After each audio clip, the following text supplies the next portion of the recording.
Hello everyone. Been a while since I shot a video of me actually throwing some things, so I got some new clay here. I'm throwing some coffee mugs, Leach style coffee mugs I like to call them. They say imitation is the most sincere form of flattery, so here we go, Simon. I'm throwing a bunch of your coffee mugs. The wet size on these are 4.5 tall by 3.5 wide at the mouth. These are earthenware mugs I'm throwing today for the studio for paint your own pottery.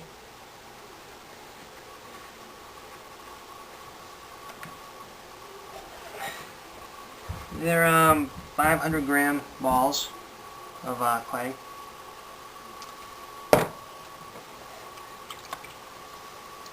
I haven't been on a wheel in a couple of days, so it's kind of nice to be back throwing.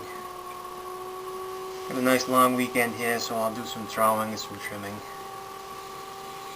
So we cone up and center the clay.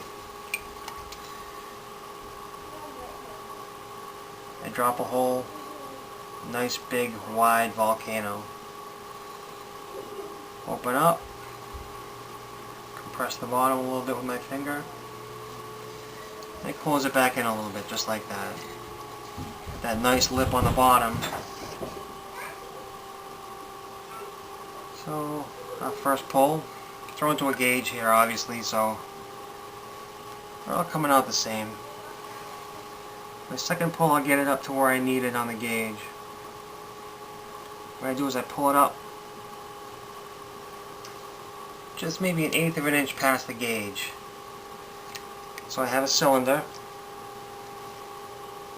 a little bit higher than the gauge, and that'll account for when I put the belly on this and shape it up here, and it should come right down to where the gauge is. So there's the belly, come up,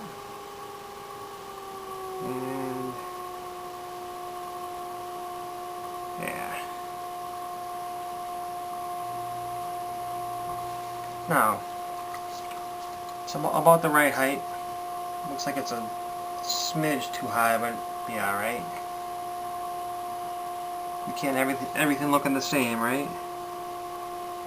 So we'll refine that shape a little bit. Yeah.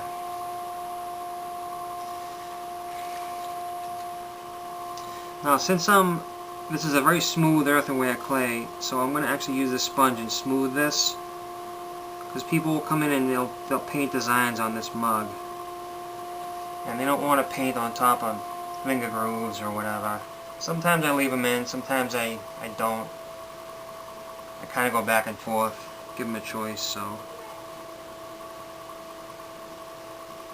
I also clean these up with a sponge afterwards. Just like I would fettle greenware out of the molds that we slip cast, I'll fettle these a little bit and make them nice and smooth. So I'm also doing something different. I'm not sticking these on the bottom. I never took any classes or formal training, so I don't really know better. Took a workshop with Simon, of course. If you watch my videos, I learned to throw by watching Simon's videos, and he sticks everything. I watch a lot of production potters, a lot of videos, and they don't really stick anything. They trim them later. And I find out for me that actually works out better. When I stick things, sometimes they get distorted, even if I put my finger on the inside to counteract it.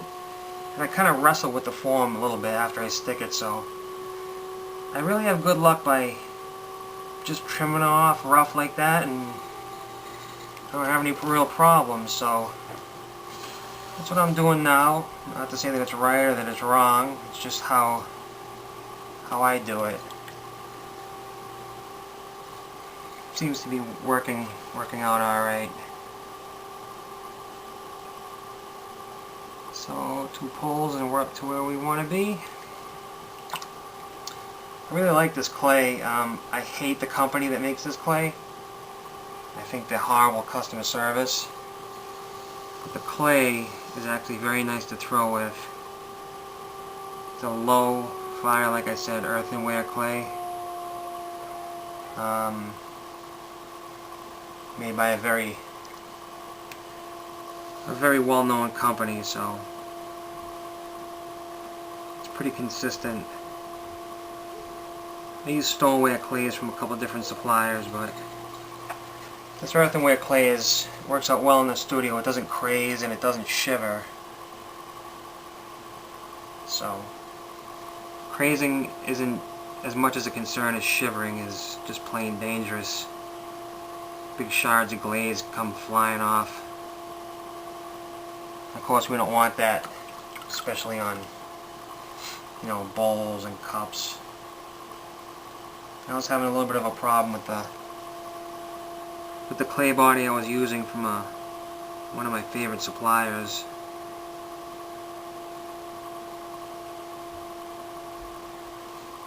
Alright, so there's number 2.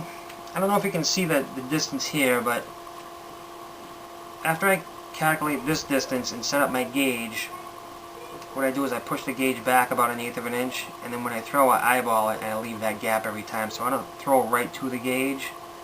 I just throw to the gap that's in my mind, kinda. So, alright, so there's a couple of mugs. Of course, those will be trimmed off and handled.